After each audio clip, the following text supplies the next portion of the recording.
নেইমারের কথা কি বলবো, এখন মনে করতেছে ওরা নেইমার ওই দিন ছিল না বিদায় হেরে গেছে, আজকে নেইমার আসছে বিদায় জিতে গেছে, এমন কিছুই না। ওরা অলওয়েজ চিটিং করে খেলে, জিততে থাকো।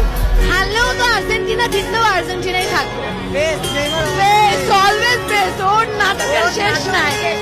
ওই তো অলওয়েজ ফ্র্যাকচার পায়, খালি ফ্র্যাকচারই পায় ভাই। কেন এত ফ্র্যাকচার তো অন্য কোনো প্লেয়ার পায় না, ওই কেন পায়?